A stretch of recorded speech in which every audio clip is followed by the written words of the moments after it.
I want to throw back again to a story that I don't know if I heard from you or I heard it from somebody else. I don't know if you even want to talk about it, but I'm going to ask anyway. Yeah. Did you get robbed at the Rose Bowl once? So not at the Rose Bowl. So in fact, it was 1997. It was the year my son was born. It was a month after he was born. And the Japanese economy had already collapsed. And this was the collapse of their housing market. It was 1997. I mean, guys went from millionaires to nothing overnight. And then $1 million was $1 million. So my point was that it was a fairly dynamic, dramatic time to begin with. My son was obviously this killed the market for vintage, or they stopped coming. It was on the verge. We probably lost in 1 month like 35% of our business in 1 month. Wow.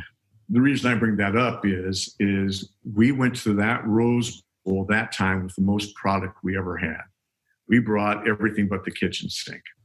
Wow. And in those days, I had a lot of people I was buying from. Can I sidetrack for 1 second? You say sure. We. I just want to know who is we, you and your wife, or is we? Did you have a partner? I used to have. Notice when I say we, I had a staff. When we used to go to the Rose Bowl and set up, because I hated the idea of somebody stealing something from me.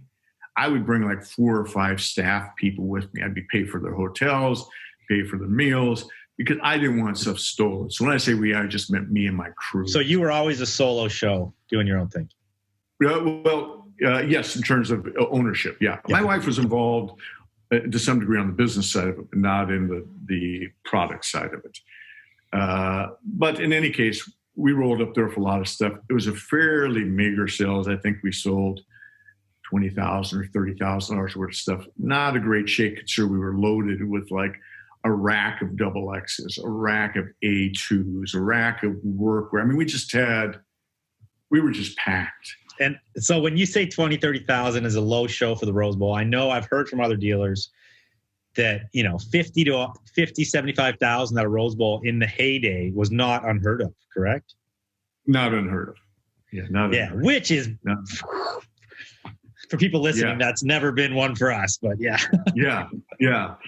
So, but in terms of this story, so we had fairly meager sales. And what we used to do is because I brought the staff with me, on Mondays, we would go to a theme park. And so we went to a theme park on Monday, and we had the truck still. So the truck's still there with all our product in it. Plus, I had money on me. And I had somebody driving the truck back to Seattle. And that night, so we had Fun Monday. That night, the truck was parked outside a motel in Stockton, California, or outside Stockton, California, and somebody stole the whole truck.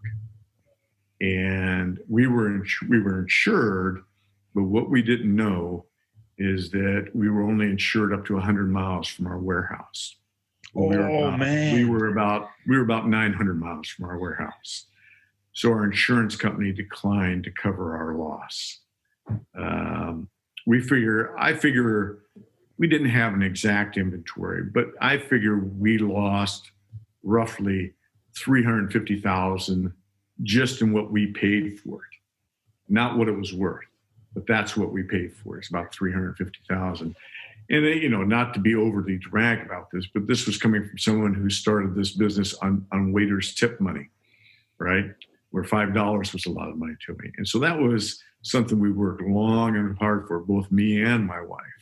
Like I said, my son was just born. It was pretty devastating. It was a pretty devastating experience.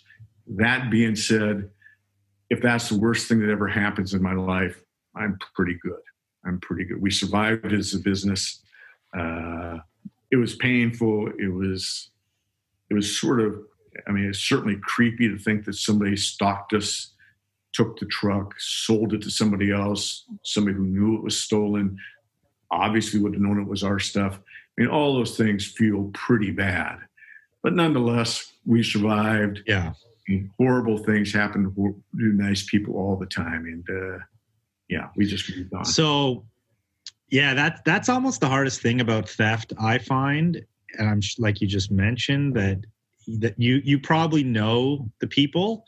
and you have to feel sorry for them. And obviously they know who you are and they stalked you. And it's like, I've had things stolen often, nothing to that level.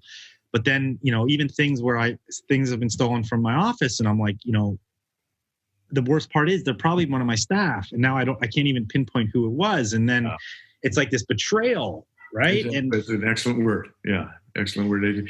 It seems it's almost a betrayal of the social compact. I mean, I'm sure that when people saw us at the Rosebowl, because we came out hard and heavy every time we went out there, came out with a crew.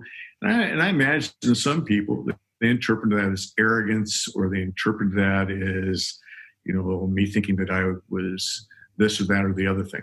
I don't perceive myself that being that way at the time, but I'm sure there were people there. And in fact, there were people who told me at the time, as hurtful as it is, that I deserved it.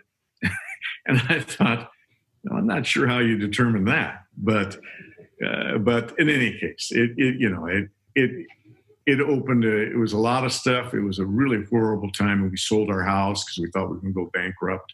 That kind of crap, but we didn't. You're here to talk about it. Yeah, and and I think, I maintained my position in business for decades after that, in terms of somebody who had good stuff and paid for, in terms, whatever reputation I have in the business stayed intact for decades after that. And, I was sort of happy to feel like I have that legacy, at least at this point.